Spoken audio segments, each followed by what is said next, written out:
दोस्तों स्वागत है आपका बिहार न्यूज में। दोस्तों मैं हूं फिरदौस गनी और आप देख रहे हैं केडीबी लाइव। दोस्तों आज हो चुका है 30 जनवरी 2023। तो आज की बिहार की टॉप न्यूज लेकर आए हैं आपके लिए। दोस्तों वीडियो शुरू करने से पहले आपको बता दूं कि अगर आप नए आए हैं इस चैनल पर तो फिर चैनल को सब्सक्राइब करके बेल आइकन को प्रेस कर दीजिए और साथ में वीडियो को लाइक कर दीजिए। तो चलिए शुरू करते हैं आज की पूरे बिहार की टॉप न्यूज।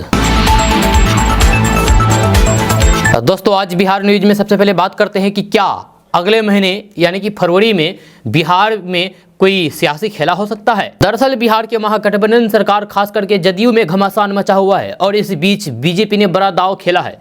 जहां बिहार में बीजेपी को सत्ता तक पहुंचाने का जिम्मा संभाल चुके केंद्रीय मंत्री गृह मंत्री अमित शाह ने फरवरी में 2 दफे बिहार आने का ऐलान कर दिया है। यह वैसे पहले से उनका पटना आने का कार्यक्रम था, लेकिन उसमें थोड़ी सी तब्दीली भी की गई है। भाजपा नेताओं से मिल रही जानकारी के मुताबिक केंद्रीय गृह मंत्री अमित शाह फरवरी में 2 दफे बिहार आ रहे हैं। जब सबसे पहले 17 फरवरी को वे गया आएंगे। अमित शाह गया में जनसभा को संबोधित करेंगे। दरअसल भाजपा ने पिछले साल ही 2024 के लोकसभा चुनाव की समीक्षा के बाद ये पाया था कि देश में 144 सीटें ऐसी है जहां पार्टी मजबूत नहीं है। इनमें बिहार की 10 सीटें हैं जिनमें चिन्हित की गई थी। बीजेपी ने बिहार की किशनगंज, कटिहार, नवादा, वैशाली, वाल्मीकिनगर, सुपौल, मुंगेर, झंझारपुर, गया, पूर्णिया जैसी सीटों पर पार्टी की मजबूती के लिए अभी से ही अभियान चलाने का फैसला किया है। दोस्तों बात करते हैं कि दुबई में होने वाले फूड ग्रेन फेस्टिवल में बिहार का जायका धमाल मचाने जा रहा है। जहां भागलपुर की जैविक कतरनी महोत्सव में खुशबू फैलाएगी। इसके लिए 50 किलो कतरनी चूरा का पैकेट भागलपुर से भेजा जाएगा। जी हाँ, इसकी पूरी तैयारी कर ली गई है। ये पैकेट ओडिशा से जा रहे मिलेट यानी कि मोटा अनाज के साथ दुबई भेजा जाएगा। 29 फरवरी को 50 किलोग्राम का पैकेज भेजा जाएगा। जैविक कतरनी के मुख्य उत्पादक और फिर वितरक मनीष कुमार सिंह ने बताया है कि कृषि विभाग से चूरा दुबई भेजने का निर्देश मिला है। 29 फरवरी को विक्रमशिला एक्सप्रेस से पैकेट दिल्ली भेजा जाएगा। उन्होंने बताया है कि दुबई में इसका खरीदार तैयार हो गया है, जब वहां से सिर्फ स्वाद चखने के लिए चूरा मंगाया जा रहा है। यदि स्वाद भा गया तो फिर क्विंटल में सौदा हो सकेगा। जर्दालू के बाद कतरनी से ही डॉलर में कारोबार की उम्मीद है। जब भागलपुर का जर्दालू आम पहले ही इंटरनेशनल मार्केट में अपनी पहचान बना चुका है। बिहार के मुजफ्फरपुर की लीची पहले से ही विश्व भर में, दुनिया भर में प्रसिद्ध है। दोस्तों बात करते हैं कि गेहूं की कीमत बढ़ने से मंडी में आटा, मैदा, सूजी महंगा हो गया है। जब वहीं तड़के की स्वाद बढ़ाने वाला जीरा सहित कई मसालों की कीमतों में भी उछाल आया है। बीते 15 दिनों में कुछ मसालों और फिर गेहूं से तैयार होने वाले खाद्य उत्पादों में 5 रुपये 50 पैसे तक बढ़ोतरी हुई है। एक मसाला व्यापारी ने बताया है कि पहले 300 रुपये किलो मिलने वाला जीरा 60 रुपये प्रति किलो महंगा हुआ है। इसी तरीके से सौंफ 30 रुपये और फिर काली मिर्च 40 रुपये किलो तक महंगा हुआ है। उधर एक और दुकानदार ने बताया है कि इन दिनों गेहूं की कीमत बढ़ने से आटा, मैदा, सूजी की कीमत 35 रुपये किलो हो गई है, जो 30 से 32 रुपये थी। आने वाले 2 से 3 महीनों में गेहूं से बने उत्पाद और महंगे होने की संभावना है। दोस्तों बात करते हैं कि लोक जनशक्ति पार्टी रामविलास के अध्यक्ष और फिर सांसद चिराग पासवान ने एक बार फिर से नीतीश सरकार को घेरा है। चिराग पासवान ने बिजली की कीमतें 40% तक बढ़ाने की सरकारी प्रस्ताव पर सवाल उठाते हुए कहा कि पहले ही बिहार सरकार सबसे ज़्यादा रेट पर बिजली खरीदारी करके सबसे ज़्यादा रेट पर आम लोगों को बेच रही है। जहां उस पर अंतर्राष्ट्रीय मानक 8% और फिर विद्युत विनियामक आयोग की ओर से 15% लाइन लॉस की छूट है और बिहार सरकार 35 से 36% तक लॉस दिखा करके घोटाला कर रही है। ज़्यादा रेट से बिजली खरीदना पहला घोटाला, फिर ज़्यादा रेट्स पर बिजली सीधे जनता की जेब काटना और फिर उसके बाद लाइन लॉस ज़्यादा दिखाना। और फिर इतने से भी संतोष नहीं था तो अब 40% रेट बढ़ाने की तैयारी है। जिस आदमी को 1071 रुपये में 152 यूनिट बिजली मिल रही है, जब उससे 1654 रुपये वसूलने की तैयारी अगर जनता के लिए काम है तो फिर ये नीतीश कुमार को ही मुबारक। जिस आम आदमी को 1071 रुपये में 152 यूनिट बिजली मिल रही है, उससे 1654 रुपये वसूलने की तैयारी अगर जनता के लिए काम है तो फिर वे नीतीश कुमार को ही मुबारक। चिराग पासवान ने कहा है कि बिजली का रेट पहले से ही ज्यादा है और अब सरकार अलग अलग बहाने करके आम बिहारी को प्रताड़ित करने का मौका तलाश रही है, जहां इसी के तहत 40% रेट बनाने की कोशिश की जा रही है। उन्होंने हिसाब बताया है कि जिन घरों में 152 यूनिट प्रतिमाह खपत पर आज की तारीख में 1071 रुपये बिल होता है, उन्हें इसी के लिए 16 से 54 रुपये चुकाने होंगे, जहां आम घरों में ये संकट होगा, जबकि व्यवसायिक वर्ग का एक और ज्यादा बड़ा शोषण होगा। एक तो व्यवसाय कम है जो है वे परेशान होंगे, इसके साथ ही निवेशक भी हतोत्साहित होंगे। दोस्तों बात करते हैं कि बिहार के मुख्यमंत्री नीतीश कुमार ने शनिवार को अधिकारियों को यह सुनिश्चित करने का निर्देश दिया है कि बिहार में पराली नहीं जलाई जाए। जहां पटना जिले के बेलछी अनुमंडल से में समाधान यात्रा के दौरान मुख्यमंत्री नीतीश कुमार ने अधिकारियों को किसानों को पराली जलाने की प्रतिकूल प्रभाव के बारे में जानकारी देने को कहा है। नीतीश कुमार ने कहा है कि जलवायु परिवर्तन के प्रभाव को कम करने और फिर पर्यावरण की रक्षा के लिए बिहार में पराली जलाने पर पूर्ण प्रतिबंध लगाया जाना चाहिए। अधिकारियों को यह सुनिश्चित करना चाहिए कि बिहार में पराली जलाने की कोई घटना न हो। संबंधित विभागों के अधिकारियों को पराली जलाने की पर्यावरण पर पड़ने वाले प्रतिकूल प्रभाव के बारे में किसानों के बीच जागरूकता पैदा करनी चाहिए। उन्होंने कहा कि बिहार सरकार ने वायु प्रदूषण को रोकने और फिर मिट्टी की घट्टी उर्वरता को बचाने के लिए पहले ही खेतों में पराली जलाने का पर पूर्ण प्रतिबंध लगा दिया था। इससे पहले मुख्यमंत्री नीतीश कुमार ने किसानों को सख्त चेतावनी दी थी कि अगर वे अपने खेतों में पराली जलाते हैं तो फिर उन्हें सरकारी योजनाओं के तहत मिलने वाली वित्तीय सहायता और फिर सब्सिडी से वंचित कर दिया जाएगा। जब बिहार सरकार किसानों को सस्ती दर पर बिजली उपलब्ध और फिर अन्य सहायता के साथ सब्सिडी दर पर डीजल प्रदान करती है। आपको बता दूं कि कैमूर, रोहतास, बक्सर, नालंदा, गया और फिर पटना जिले के कई किसानों को हाल के दिनों में बिहार में पराली जलाने से संबंधित नियमों का उल्लंघन करने के लिए कृषि विभाग द्वारा दंडित किया जा चुका है। दोस्तों बात करते हैं कि चर्चित शिक्षक खान सर का एक वीडियो इन दिनों सोशल मीडिया पर वायरल हो रहा है, जिसमें वे चीन का तरीका अपना करके कश्मीर में पत्थरबाजी और फिर प्रदर्शन को रोकने का तरीका बता रहे हैं। जी हाँ, वायरल हो रहे हैं। इस वीडियो को देख करके तमाम लोग सवाल उठा रहे हैं कि आखिर एक शिक्षक ऐसी बातें कैसे कर सकता है। या तो फिर वहीं कुछ ऐसे भी हैं जो कह रहे हैं कि ये शिक्षक बन करके छात्रों को भड़का रहे हैं। जहाँ वायरल वीडियो में खान सर कह रहे हैं कि तिब्बत पर कब्जा करने के बाद चीन ने वहाँ के लोगों को बहुत मारा, उसके बाद परिवार के सभी सदस्यों को अलग अलग जगहों पर भेज दिया। इसके बाद वे कैसे प्रदर्शन करेंगे या फिर आंदोलन करेंगे जब उनका परिवार ही उनके साथ नहीं है।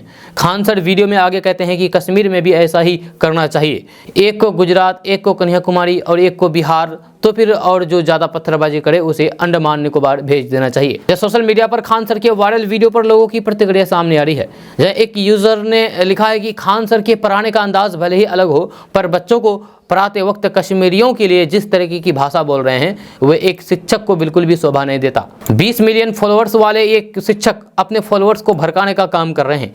कई बार ये विवादित बयान दे चुके हैं। वहीं अशोक कश्मीर यूजर ने लिखा है कि ये खान सर जो भी हो, इसके भक्त चाहे इसके लिए जो कहे, लेकिन ये निहायत घटिया और सांप्रदायिक व्यक्ति है। मुफ्त में बांटा ज्ञान घटिया होता है, जब मुफ्त होने के चलते महान नहीं हो जाता। तो दोस्तों बात करते हैं कि भारतीय जनता पार्टी ने साल 2024 के लोकसभा चुनाव में बिहार के लिए अपना टारगेट फिक्स कर दिया है। जहां पार्टी ने तय किया है कि वे बिहार की 40 लोकसभा सीटों में से 36 सीटों पर जीत हासिल करेगी। जहां भाजपा ने इसके लिए प्लानिंग तैयार कर ली है, अगले महीने से इस पर अमल शुरू हो जाएगा। दरअसल बिहार भाजपा के तमाम बड़े नेता 2 दिनों से दरभंगा में जमे हुए हैं। दरभंगा में भाजपा की प्रदेश कार्य समिति की बैठक चल रही है। जब प्रदेश कार्य समिति की ये बैठक 2024 के लोकसभा चुनाव की रणनीति तैयार करने को लेकर के ही बुलाई गई थी। बैठक में बिहार से लोकसभा की सभी 40 सीटों पर चर्चा हुई है। पार्टी के नेताओं ने वहां अपने वोट बैंक की पूरी जानकारी ली। इसके बाद यह तय माना गया है कि 40 में से 36 सीटों पर जीत हासिल करने के लक्ष्य के साथ मैदान में उतरा जाए। जब बीजेपी ने अपना प्लान तो बिंदुओं को ध्यान में रख करके तैयार किया है। जब पार्टी के नेता ने बताया है कि नरेंद्र मोदी अब भी देश में सबसे बड़े फैक्टर हैं। बीजेपी का अपना वोट तो है ही, लेकिन जो वोटर विधानसभा के चुनाव में भाजपा को वोट नहीं देते, वे भी लोकसभा चुनाव में नरेंद्र मोदी को प्रधानमंत्री बनाने के लिए वोट करते हैं। 2014 और फिर 2019 के लोकसभा चुनाव में ये बात साफ हो चुकी है। लिहाजा पार्टी मान रही है कि बिहार के तकरीबन 40% वोटर नरेंद्र मोदी के नाम पर उसके पास हैं।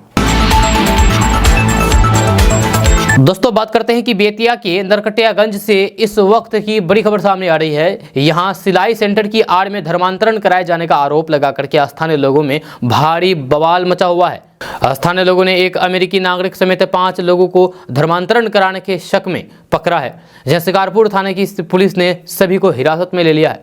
जहां सभी से पूछताछ की जा रही है। घटना शिकारपुर थाना क्षेत्र के ब्लॉक रोड की है। हालांकि इस मामले में बेतिया एसपी ने कहा है कि धर्मांतरण का कोई भी एविडेंस नहीं मिला है। बताया जा रहा है कि शिकारपुर थाना क्षेत्र के ब्लॉक रोड में स्थित छोटे से मकान में कुछ युवकों द्वारा ईसाई धर्मांतरण कराए जाने का भनक लगते ही स्थानीय लोगों ने धावा बोल दिया और फिर एक विदेशी नागरिक समेत 5 लोगों को धर दबोचा। स्थानीय लोगों के मुताबिक जब उन्होंने विदेशी व्यक्ति से बेतिया आने का कारण पूछा तो फिर उन्होंने कुछ भी बताने से इनकार कर दिया, जिसके बाद लोगों को शक हुआ तो फिर उन्होंने वहां धावा बोल दिया। स्थानीय लोगों द्वारा घटना की जानकारी दिए जाने के बाद मौके पर पहुंची पुलिस ने अमेरिकी नागरिक समेत 5 लोगों को हिरासत में लिया है। पुलिस ने मौके से भारी मात्रा में शक्तिवर्धक दवा और फिर ईसाइयों के धर्म ग्रंथ बाइबल समेत कई कागजातों को भी बरामद किया है। जब पुलिस ने अमेरिकी नागरिक डेविड एलिस के साथ दिल्ली के रहने वाले एक ईसाई समुदाय के व्यक्ति को भी पुलिस ने हिरासत में लिया है। तो दोस्तों बात करते हैं कि बिहार में व्यावसायिक गाड़ी चलाने वाले 50% ड्राइवर अपनी आंखों की नियमित जांच नहीं करा रहे हैं। जब परिवहन विभाग की जांच रिपोर्ट में यह खुलासा हुआ है। जांच रिपोर्ट के अनुसार आधे चालकों को चश्मे की जरूरत है, लेकिन नियमित जांच नहीं कराने के कारण वे बिना चश्मा ही गाड़ी चला रहे हैं। इसके चलते बेहतर सड़क होने के बावजूद भी दुर्घटनाओं की संख्या में बढ़ोतरी हुई है। परिवहन विभाग ने सभी डीटीओ को निर्देश दिया है कि कमर्शियल ड्राइविंग लाइसेंस के रिन्यूअल करते समय उनके मेडिकल प्रमाण पत्र की सख्ती से जाँच करें। जब बिना नेत्र जांच यानी कि बिना आंख जांच सर्टिफिकेट के किसी का लाइसेंस रिन्यूअल नहीं किया जाए। कमर्शियल गाड़ी चालकों के ड्राइविंग लाइसेंस हर 5 साल पर रिन्यूअल होता है। इसमें मेडिकल प्रमाण पत्र भी लिया जाता है, लेकिन दलालों के माध्यम से इसमें डीटीओ कार्यालय में भी कोताही होती है और फिर लाइसेंस बिना जांच के बन जाता है। यही कारण है कि गाड़ी चलाते वक्त अधिक लोग चश्मा नहीं पहनते हैं, क्योंकि उन्होंने कभी आंखों की जांच ही नहीं कराया होता है। परिवहन विभाग की ओर से बिहार में सड़क सुरक्षा सप्ताह चलाया जाता है, जिसमें लोगों को सड़क सुरक्षा से जुड़े नियमों के संबंध में जानकारी दी जाती है। वहीं ड्राइवरों का नेत्र जांच होता है और चश्मा का वितरण किया जाता है। लेकिन अब सरकारी शिविरों में नेत्र जांच के दौरान ये पाया गया है कि आंखों में दिक्कत काफ़ी समय से है और फिर उन्होंने नेत्र जाँच नहीं कराया है, यानी कि आँख जाँच नहीं कराया, तो फिर उनके लाइसेंस को जब्त कर दिया जाएगा। दोस्तों बात करते हैं कि बिहार में मिशन 60 के बाद अब स्वास्थ्य विभाग ने ग्रामीण अस्पतालों को सुदृढ़ करने की योजना पर अमल शुरू कर दिया है। जहां विभाग की ओर से ग्रामीण क्षेत्रों के अस्पतालों को हर प्रकार से मरीजों के लिए तैयार किया जा रहा है। इन अस्पतालों में ऐसी व्यवस्था होगी कि किसी भी मरीज को आवश्यकता पड़ने पर ही बड़े अस्पतालों में रेफर किया जाएगा। जहां विभाग ने पहले चरण में जिला अस्पतालों को मेडिकल कॉलेज से पास करने वाले जूनियर डॉक्टरों की 3 साल के लिए अनिवार्य पोस्टिंग कर दी है।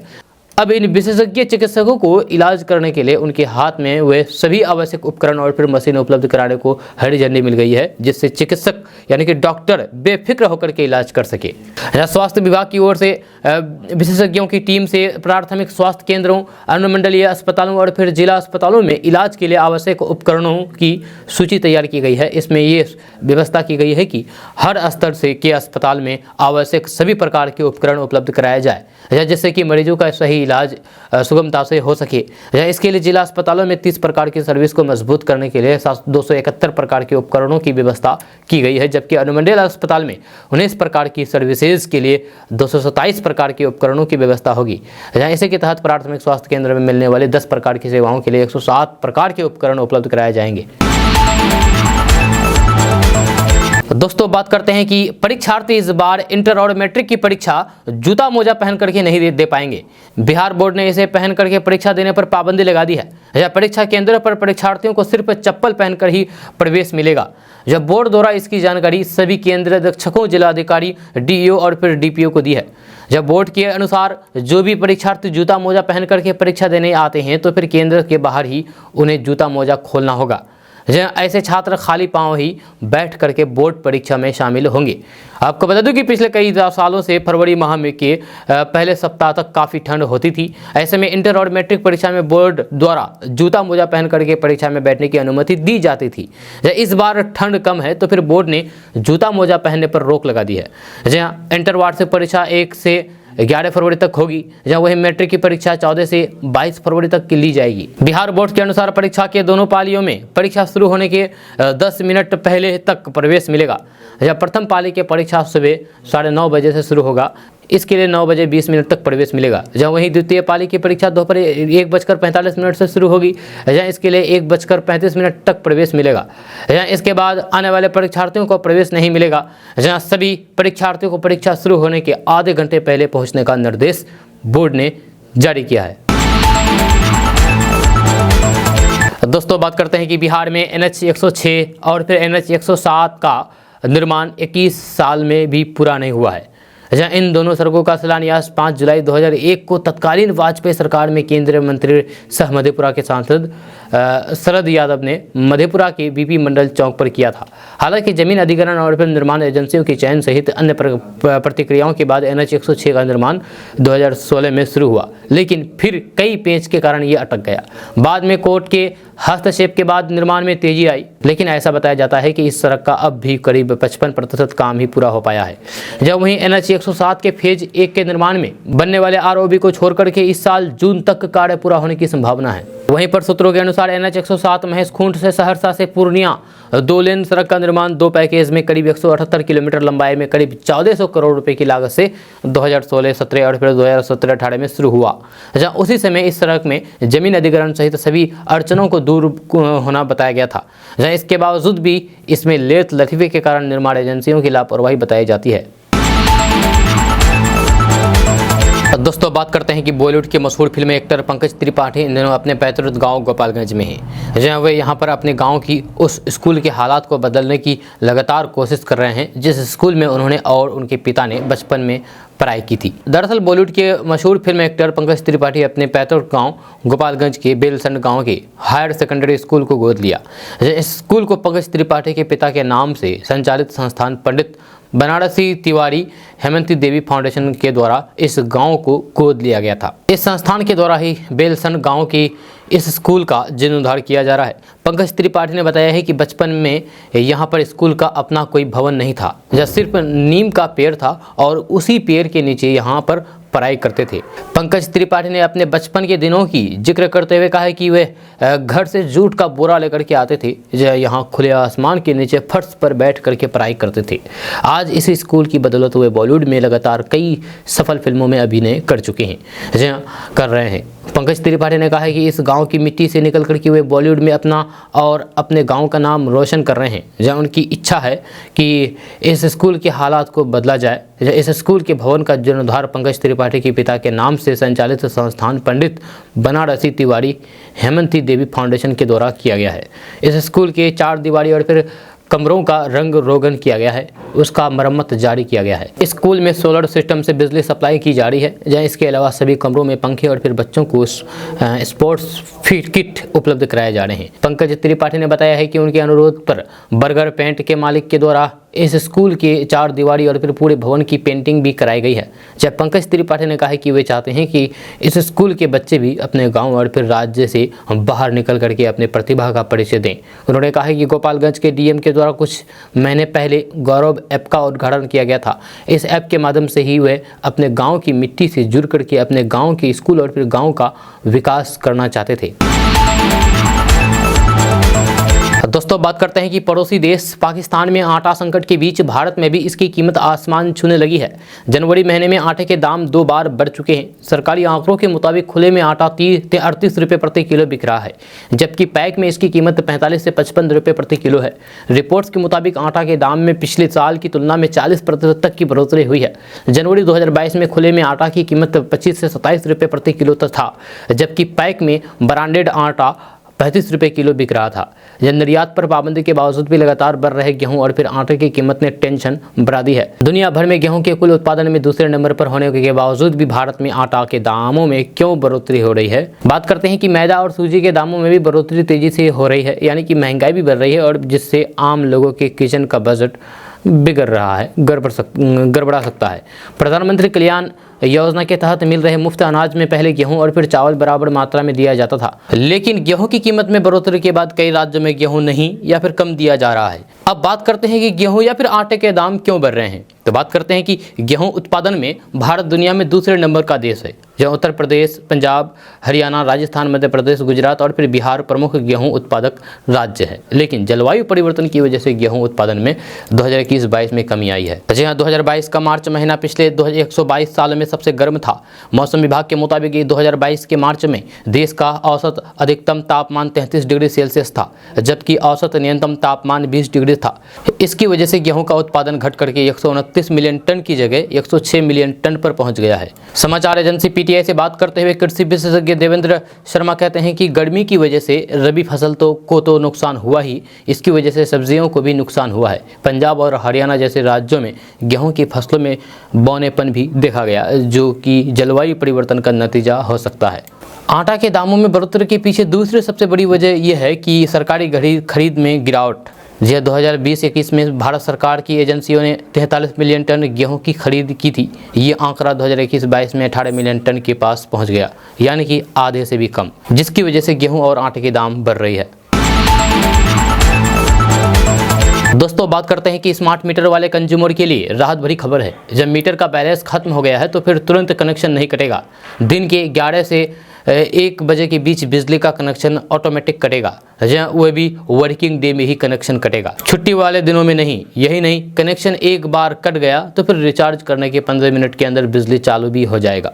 जबकि बिजली अधिकारी ने दावा किया है कि अभी 2 से 3 मिनट में बिजली चालू हो रही है। अभी जो स्मार्ट मीटर लग रहे हैं ये radio frequency based smart meter लग रहा है। ये mobile SIM based smart meter की तुलना में बेहतर है, जहाँ कमजोर नेटवर्क कनेक्टिविटी की समस्या नहीं रहेगी। दरअसल अब तक जहाँ भी mobile SIM based smart meter लगा है वहां से अक्सर शिकायत मिल रही थी कि सिग्नल नहीं रहने से मीटर बंद पड़ जा रहा है और फिर बिजली नहीं मिल रही है।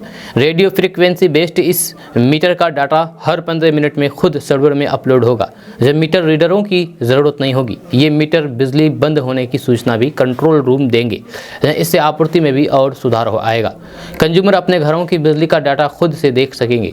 जब वे जिस ऐप के जरिए स्मार्ट मीटर को रिचार्ज करेंगे उसमें रियल डाटा थोड़ी सी देर पर अपडेट होता रहेगा, यानी कि कंज्यूमर बिजली की खपत यूनिट में देख ही सकेंगे, या साथ में ये भी जान सकेंगे कि घरों का लोड कितना है और फिर कितना वोल्टेज मिल रहा है।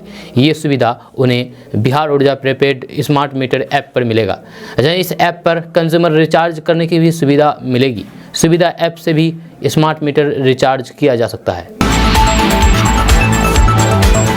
तो दोस्तों, बात करते हैं कि बिहार में भूमि विवाद पर लगाम लगाने के लिए सरकार ने नया नियम बनाया है। जब पिछले दिनों भूमि सुधार मंत्री आलोक मेहता ने इसके लिए संकेत दिए थे, अब अंचल अधिकारी एक बार दाखिल खारिज के आवेदन को रद्द करने के बाद उसे फिर से स्वीकार नहीं कर सकेंगे। राज्य सरकार ने दाखिल खारिज के नियम को और सख्त बनाते हुए नए नियम को प्रभावी कर दिया है। नई व्यवस्था में अंचल अधिकारी किसी सूरत में दाखिल खारिज के आवेदन पर दोबारा विचार नहीं कर सकेंगे।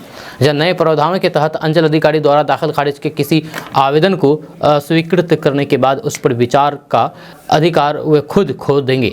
ऐसा नहीं होगा कि वे एक बार दाखिल खारिज के किसी आवेदन को स्वीकार करने के बाद फिर से आवेदक द्वारा आवेदन देने पर उसे स्वीकार कर लें। नए प्रावधान से आम लोगों को बड़ी राहत मिलेगी। अक्सर अवैध कमाई के लिए आरटीपीएस से दिए गए आवेदनों को रद्द कर दिया जाता है। जब पिछले गेट से दलाल आवेदन ले लेते हैं, जिसे स्वीकार करके म्यूटेशन कर दिया जाता है। यह राजस्व एवं भूमि सुधार मंत्री ने मौजूदा प्रावधानों में बड़ा बदलाव करते हुए अब अंचल अधिकारी के इस अधिकार को सीमित कर दिया है। अब उनके द्वारा आवेदन अस्वीकृत करने पर ही विचार के लिए वह मामला भूमि सुधार उप समाहर्ता के स्तर पर ही विचार किया जा सकेगा। हालांकि वे अपने पूर्व के आदेश पर पुनर्विचार के लिए रैयत को भूमि सुधार अपर समाहर्ता के न्यायालय में अपील करने के लिए दायर करने का निर्देश दे सकते हैं।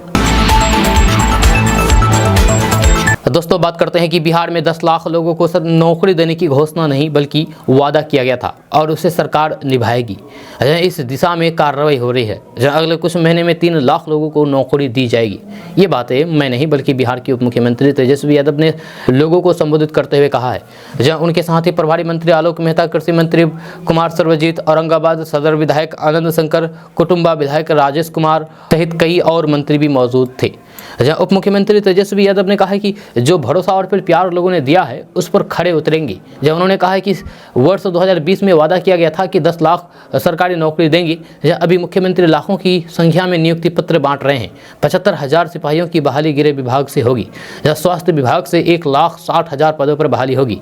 शिक्षा विभाग में 3 लाख पदों पर बहाली होगी। दोस्तों बात करते हैं कि आरजेडी के बयानवीर विधायक और फिर पूर्व कृषि मंत्री सुधाकर सिंह ने फिर से नीतीश कुमार पर हमला बोला है। हालांकि इस बार उन्होंने थोड़े मीठे लहजे में इस्तेमाल किया है। जहां शनिवार को सुधाकर सिंह कैमूर पहुंचे थे, जहां किसानों को संबोधित करते हुए उन्होंने नीतीश कुमार को कहा कि आप अच्छे काम कीजिए, मैं चीनी से भी मीठे शब्द बोलूँगा। जब पूर्व मंत्री ने कहा कि जब मैं घरों से निकलता हूँ तो फिर लोगों का दर्द सुन करके आहत हो जाता हूँ। इसके बाद मैं कुछ कड़े शब्द बोल जाता।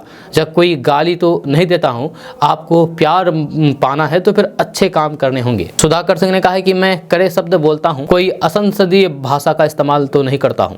जब उन्होंने कहा है कि अगर इस राज्य के मुख्यमंत्री को कड़े शब्दों से बचना है तो फिर किसानों के हक में फैसला ले। इसके बाद मीठे वचन से आपकी प्रशंसा करूंगा। ऐसा करूंगा कि चीनी भी फेल हो जाएगी। आगे उन्होंने कहा है कि मैं दिल्ली यूनिवर्सिटी का छात्र हूं, मैं शब्दों के चयन में बिल्कुल भी कोताही नहीं करूंगा। उन्होंने कहा है कि मैं लाठी लेकर के नहीं चलता, लेकिन मेरे शब्द के वार भी और मेरे शब्द के प्यार भी है। आपको प्यार पाना है तो फिर आपको अच्छे काम करने होंगे। उन्होंने कहा है कि हम संकट के दौर से गुजर रहे हैं। घरों में रहें या फिर सड़कों पर या फिर ऑफिस में, लोगों की पीड़ा सुन करके मैं पिघल जाता हूँ। दोस्तों बात करते हैं कि केंद्र सरकार के बजट से बिहार को कई उम्मीद है। यहाँ के लोगों को अपेक्षा है कि इस बार बिहार के हित में बजट में काफ़ी कुछ रहेगा। जब बिहार विकसित राज्यों में से एक है, बिहार सरकार लगातार केंद्र सरकार से विशेष पैकेज की मांग भी करता है, लेकिन अभी तक केंद्र सरकार से बस आश्वासन मिला है। अगर बिहार जैसे पिछड़े राज्यों को ही नहीं बनाया गया तो फिर देश का संपूर्ण विकास संभव नहीं है। जब बिहार की मिट्टी उपजाऊ है और यहाँ के लोग मेहनती है, ऐसे में केंद्र सरकार बिहार सरकार के कृषि रोड मैप कृषि कैबिनेट को आगे बढ़ाने में मदद करें तो फिर बिहार में रोजगार बढ़ेगा और फिर यहाँ से पलायन रुकेगा। यहाँ कृषि के क्षेत्र में पब्लिक इन्वेस्टमेंट ज़रूरी है। इसके लिए पानी एवं बिजली का प्रबंध रहना चाहिए। जब उद्योग धंधे को बढ़ाने के लिए सब्सिडी पर बिजली देना तो होगा। इससे केंद्र की मदद चाहिए ताकि यहाँ कृषि क्षेत्र का विकास हो सके। बिहार बाढ़ सुखाड़ से हर साल त्रस्त रहता है। इसमें केंद्र सरकार को मदद देने की आवश्यकता है ताकि पानी का प्रबंध हो सके, जब लोग बाढ़ और सुखाड़ से बच सके, खेती अच्छी हो। बिहार के विकास में कृषि एक मुख्य रास्ता है। शिक्षा के क्षेत्र में बिहार की वर्षों से डिमांड है कि केंद्रीय विश्वविद्यालय का दर्जा यहाँ के पटना विश्वविद्यालय को मिले। अगर ऐसा होगा तो फिर केंद्र के सहयोग से यहाँ की उच्च शिक्षा बेहतर होगी। कॉलेजों में शिक्षक, लैब और मूलभूत सुविधाएं बढ़ेगी। छात्रों को पढ़ाने के लिए दूसरे राज्यों में नहीं जाना पड़ेगा। शिक्षा व्यवस्था में सुधार होगा, क्योंकि बिहार के शिक्षा व्यवस्था में शिक्षक भवन एवं लैब की बड़ी कमी है। अगर केंद्रीय विश्वविद्यालय का दर्जा बिहार के 1-2 विश्वविद्यालय को मिलेगा तो फिर यहाँ केंद्र सरकार के सहयोग से यहाँ की पढ़ाई बेहतर होगी। यहाँ के छात्र और फिर कामगार देश की तरक्की में अहम भूमिका निभाएंगे। दोस्तों बात करते हैं कि साइबर अपराधी ठगी के लिए हर दिन नए नए तरीके अपना रहे हैं। जहाँ कभी इंटरनेट मीडिया पर लुभाने वाले विज्ञापन और फिर ऑफर, तो कभी मैसेज के द्वारा लिंक भेज करके ठगी की शिकायतें पुलिस के पास पहुंचती है। इसी तरीके से क्रेडिट कार्ड बनाने या फिर गूगल पर नंबर ढूंढ करके कॉल करके नाम पर ठगी की जा रही है। ऐसा ही एक मामला पटना राजधानी से सामने आया है। एक बार फिर से राजधानी पटना में साइबर ठगी का मामला सामने आया है। इस बार साइबर ठगों ने एक छात्र को अपना शिकार बनाया है। ठगों ने एक बार नहीं, उसे 2-2 बार अपने जाल में फंसाया है। आपको बता दूं कि पूर्वी इंदिरा नगर निवासी सुशीला कुमारी ने बताया है कि वे टेस्ट सीरीज खरीदने के लिए गूगल पर नंबर ढूंढ रही थी। जहां एक नंबर मिला जिस पर उसने कॉल किया। उसके बाद कॉल रिसीव करने वालों ने उनसे मोबाइल में एनीडेक्स रिमोट डेस्कटॉप और फिर एप्लीमिक रिमोट डेस्कटॉप कंट्रोल नामक 2 ऐप डाउनलोड कराए। उसके बाद पहली बार में 5 रुपये और दूसरी बार में 49,000 रुपये उसके खाते से गायब हो गए। जब उसे पता चला तो फिर फ़ोन पर ही रोने लगी, काफ़ी गिड़गिड़ाई कि उसके पैसे वापस दे दे, वह बहुत ज़रूरतमंद है। उसे लगा कि ठग उस पर दया करके पैसा वापस लौटा देगा। छात्र को एक बार फिर से ठग की बातों पर विश्वास भी हो गया, लेकिन ये उसके लिए और भी ज़्यादा गलत साबित हुआ जब उसने एक बार फिर से 50,000 रुपये निकाल लिए। इस तरीके से छात्र के खाते से 5 बार में 99,269 रुपये गायब कर दिए। इसके बाद छात्रा ने कंकरबाग थाने में शिकायत की है। इस मामले में थानाध्यक्ष रविशंकर सिंह ने बताया है कि प्राथमिकी की गई है, यह ठगों का पता लगाया जा रहा है। पूर्वी इंदिरा नगर निवासी सुशीला कुमारी ने बताया है कि वे टेस्ट सीरीज खरीदने के लिए गूगल पर नंबर ढूंढ रही थी। जहाँ एक नंबर मिला जिस पर कॉल किया तो उन्हें पता चला है कि यह फर्जी साइट है। दोस्तों बात करते हैं कि बिहार के उप मुख्यमंत्री तेजस्वी यादव ने अपने म्यूजिकल अवतार से हर किसी को चौंका दिया। जहां दरअसल बिहार के पूर्व मुख्यमंत्री लालू प्रसाद यादव के छोटे बेटे तेजस्वी यादव ने औरंगाबाद जिले के देव में आयोजित सूर्य महोत्सव 2023 के उद्घाटन के मौके पर बॉलीवुड के लोकप्रिय गायक अभिजीत भट्टाचार्य के साथ सुरों की महफिल सजाई तथा फिल्मी गीत गाते हुए दिखे। जहां इस कार्यक्रम में तेजस्वी यादव बतौर अतिथि मंच पर उपस्थित थे। जहां इसी के चलते स्टेज पर अपनी प्रस्तुति दे रहे गायक अभिजीत भट्टाचार्य ने तेजस्वी यादव को माइक दे दिया तथा उनसे साथ साथ गाने के लिए कहने लगे। बस इसके बाद तेजस्वी यादव ने तो अपना म्यूजिकल टैलेंट दिखाना शुरू कर दिया था तथा अभिजीत के साथ बॉलीवुड फिल्म अंजाम का गाना बड़ी मुश्किल है खोया मेरा दिल है गाने लगे। कहा जा रहा है कि शाहरुख खान एवं जूही चावला पर फिल्माया ये गीत तेजस्वी यादव के पसंदीदा गीतों में से एक है। तेजस्वी यादव को इसके पूरे बोल याद थे। तेजस्वी यादव ने अपनी इस प्रस्तुति का वीडियो भी खुद ट्विटर पर शेयर किया है। बिहार के उप मुख्यमंत्री तेजस्वी यादव को इस अवतार में देखते ही कार्यक्रम में उपस्थित लोगों ने जम करके तालियां बजाई तथा तेजस्वी यादव का उत्साहवर्धन करने लगे। तेजस्वी यादव भी इसके चलते अभिजीत के साथ अपनी प्रस्तुति को पूरी तरीके से एंजॉय करते नजर आए। दोस्तों बात करते हैं कि पूर्णिया में दार्जिलिंग की एक शिक्षिका द्वारा मनचलों से बचने के लिए चलती बस से कूदने की कहानी पूरी तरीके से मनगढ़ंत झूठ निकली। पुलिस ने उस बस की भी पहचान कर ली है और फिर परिवार वाले और उसके मित्रों से बातचीत करने के बाद पूरे मामले का सच सामने आ गया है। ये पूरी कहानी ही झूठी निकली और महज 2 घूंट शराब के लिए शिक्षिका ने वर्दी वालों की नींद उड़ा करके रख दी। आपको बता दूं कि दार्जिलिंग निवासी शिक्षिका देर रात्रि को बायसी थाना पुलिस को फोन करके सड़क पर दालकोला चेक पोस्ट के करीब हिलजा के पास जख्मी अवस्था में मिली थी। जब पुलिस ने पहले उसे बायसी अस्पताल में भर्ती कराया, जिसके बाद महिला को पूर्णिया GMCH रेफर कर दिया गया। यहाँ उसने पुलिस को जो बयान दिया उसे सुनकर के पुलिस के साथ साथ आम लोग भी सख्ते में आ गए। शिक्षिका ने बताया है कि वह दार्जिलिंग से वैशाली नौकरी के सिलसिले में गई थी। जब वापस लौटने के दौरान जिस बस पर वह सवार थी उसमें बायसी के समीप 3-4 युवक उसमें सवार हो गए और फिर छेड़खानी करने लगे। स्थिति ये हुई कि उसने अपना आबरू बचाने के लिए चलती बस से छलांग लगा दी। पुलिस ने इस मामले में शिक्षिका के मोबाइल का CDR निकाल करके अपना अनुसंधान शुरू कर दिया है। इसमें बस के चालक और फिर उसके सहचालक के साथ साथ उसके मौसेरे भाई सह पेशे से ASI के अलावा वैशाली में मौजूद उसके महिला मित्र भी से भी बात की। लेकिन जांच में पता चला है कि शिक्षिका पहले खरसियांग में कार्यरत थी। जब उसकी महिला मित्र ने जब वैशाली में स्कूल शुरू किया तो फिर बतौर शिक्षिका उसे अपने स्कूल में ज्वाइन करने को कहा। इसी क्रम में वह वैशाली गई थी। इधर शराब की आदी शिक्षिका वैशाली में शराबबंदी के कारण शराब के लिए पूरी तरीके से बेचैन हो गई। जब महज 1 दिन रहने के बाद महिला अपने मित्र को बिना बताए मुजफ्फरपुर पहुंच गई। यहां से ओम ट्रेवल्स नामक नन AC बस से सिलीगुड़ी के लिए रवाना हुई। जब शराब की तलब में बेचैन शिक्षिका ने बस में भी जम करके हंगामा किया। इस दौरान बस के स्टाफ की उसके मौसेरे भाई से भी बात हुई। पूर्णिया 0 माइल में बस रुकने पर उसने उतरने का प्रयास किया, लेकिन बस कर्मियों ने उसे उतरने नहीं दिया। इसके बाद शिक्षिका बस में पीछे की सीट पर जाकर के बैठ गई। संभावना है कि हिलजा के करीब बस के धीमी होते ही उसने बस की खिड़की से उतरने का प्रयास किया और उसी में गिरने से जख्मी हो गई। वैसे अब शिक्षिका ने पुलिस को साफ कर दिया है कि उसने जो बयान दिया था वह सच नहीं है। अब उसे कुछ याद नहीं है। जहां बायसी थाना अध्यक्ष ने बताया है कि शिक्षिका द्वारा बस में 3-4 युवकों द्वारा छेड़छाड़ के भय से बस से कूदने की बात पूरी तरीके से निराधार निकली। शिक्षिका का नशापन की आदत थी और वैशाली में शराब नहीं मिलने के कारण उनकी मन स्थिति ठीक नहीं थी। जहां उसने बस में भी खूब हंगामा कराया था और बायसी और फिर दालकोला के बीच बस की गति धीमी होने पर उतर गई या फिर खिड़की के रास्ते कूद गई थी।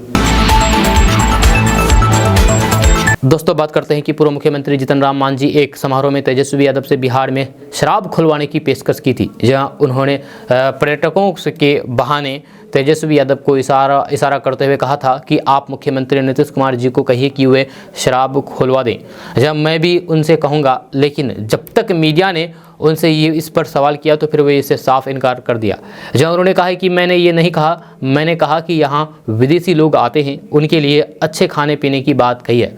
आपको बता दूं कि बोधगया में इंटरनेशनल बौद्ध महोत्सव के उद्घाटन समारोह में बिहार में शराब खुलवाने की पेशकश की थी। जीतन राम मांझी ने पर्यटकों के बहाने तेजस्वी यादव को इशारा करते हुए कहा था कि आप मुख्यमंत्री नीतीश कुमार को कहिए कि वे शराब खुलवा दे। उन्होंने कहा कि पर्यटक यहाँ आते हैं और कुछ समय बाद यहाँ से चले जाते हैं, लेकिन यहाँ रुकते नहीं, ठहरते हैं। तो सवाल ये उठता है कि आखिर वे यहाँ क्यों नहीं ठहरे। जब फिर उन्होंने कहा कि क्योंकि हमने उनके रहने और फिर पीने की व्यवस्था नहीं की है, इसलिए वे चले जाते हैं। इस वजह से हमें विदेशी मुद्रा का नुकसान होता है। लेकिन अब जीतन राम मांझी पलट गए हैं। जीतन राम मांझी ने कहा है कि मैंने ऐसा बयान नहीं दिया है, ये बयान बिल्कुल भी गलत है। दोस्तों बात करते हैं कि बिहार को विशेष राज्य का दर्जा देने की सीएम नीतीश कुमार की मांग पर सुशील कुमार मोदी ने जमकर के हमला बोला है। जी पूर्व डिप्टी सीएम और फिर राज्यसभा सांसद सुशील कुमार मोदी ने महागठबंधन सरकार पर कई सवाल दाग दिए हैं। उन्होंने कहा कि लालू प्रसाद और नीतीश कुमार केंद्र में ताकतवर मंत्री थे, तब बिहार को विशेष राज्य का दर्जा क्यों नहीं दिला पाए। लालू प्रसाद तो बिहार में राष्ट्रपति शासन लगवाने के लिए आधी रात के बाद राष्ट्रपति को जगा करके उनका हस्ताक्षर करवाने का सुपर पावर रखते थे। वे तेजस्वी यादव को बताएं कि विशेष राज्य का दर्जा दिलाने में क्यों फेल हो गए। जी हां, पूर्व मुख्यमंत्री सुशील कुमार मोदी ने शनिवार को जारी बयान में कहा है कि मोदी सरकार ने बिहार को 1,40,000 करोड़ के विशेष पैकेज के रूप में जो सहायता दी है वह विशेष राज्य के से अधिक लाभकारी है। जहाँ राज्य सरकार विशेष पैकेज की योजना लागू करने के लिए जमीन नहीं उपलब्ध करा पाई है। आरोप लगा है कि नीतीश कुमार विशेष राज्य के मुद्दे पर का राजनीतिकरण करके विभिन्न समितियों की रिपोर्ट को झुठलाना चाहते हैं। जब तत्कालीन वित्त मंत्री चिदम्बरम ने विशेष राज्य के मुद्दे पर इंटर मिनिस्ट्रियल ग्रुप बनाया था और रघुराम राजन कमेटी ने भी इस पर विचार किया गया था। यह ग्रुप और कमेटी दोनों ने बिहार को विशेष राज्य का दर्जा देने की मांग स्वीकार नहीं की है। दोस्तों बात करते हैं कि जरूरी नहीं है कि सरहद पर डटकर ही देश सेवा की जाए। जब दिल में सच्ची देशभक्ति है तो फिर इसके भी कई मायने हो सकते हैं। ये लाइनें पूर्णिया जिले में रहने वाले अनिल चौधरी पर बिल्कुल भी फिट बैठते हैं। जहां वे बीते 15 सालों से इधर उधर पड़े तिरंगे झंडे को इकट्ठा करने का काम करते हैं। जहां उनके इस मुहिम से जिले में यानी कि पूर्णिया जिले में बड़ा परिवर्तन देखने को मिल रहा है। जहाँ अनिल चौधरी पूर्णिया शहर के रजनी चौक में स्थित विवेकानंद कॉलोनी में पेंटिंग की दुकान चलाते हैं, जहाँ उसी से अपने परिवार का भरण पोषण करते हैं। अनिल बताते हैं कि उन्हें बचपन से ही इंडियन आर्मी में शामिल होकर के देश सेवा का शौक था। अनिल चौधरी को अपने पिता भाई की तरह फौज में शामिल होकर के देश सेवा का मौका नहीं मिल पाया। जब स्वतंत्रता दिवस हो या फिर गणतंत्र दिवस समारोह के बीतते ही तिरंगे को लोग यहाँ वहाँ फेंक देते हैं, जिसे अनिल एकत्रित करते हैं। जहाँ शहर की सड़कों और फिर गलियों कूचों से लेकर के सोशल मीडिया प्लेटफॉर्म पर फेंके गए झंडे के प्रति जलाए गए उनके इस मुहिम ने अपना असर दिखाना शुरू कर दिया है। जहाँ सोशल मीडिया से जुड़े लोग झंडे को एकत्रित करके अनिल चौधरी से संपर्क साधते हैं, ये उन्हें दे देते हैं। अनिल एनजीओ खोल करके समाज सेवा करना चाहते थे। इसी वजह से अक्सर उनकी पेंटिंग में पाकिस्तान के साथ युद्ध में भी हुई जीत और फिर असहायों की मदद के लिए आगे आते समाज दिखाई दे रहे हैं। जहाँ अनिल बताते हैं कि तब वे 30 साल के थे जब उन्होंने झंडे के लिए मुहिम चला करके लोगों को जागरूक करने का ख्याल आया। जब तभी से उन्होंने इधर उधर पड़े झंडों को इकट्ठा करना शुरू कर दिया। इस दौरान कई दोस्तों ने उनका साथ छोड़ दिया। दोस्तों आज का न्यूज़ बस यहाँ तक। कैसा लगा नीचे कमेंट बॉक्स में कमेंट करके ज़रूर बताइएगा। अगर आप इसके बारे में कुछ कहना चाहते हो तो फिर कमेंट करके ज़रूर कह सकते हैं। तो चलिए मिलते हैं फिर नेक्स्ट वीडियो के साथ। तब तक के लिए जय हिंद, जय भारत।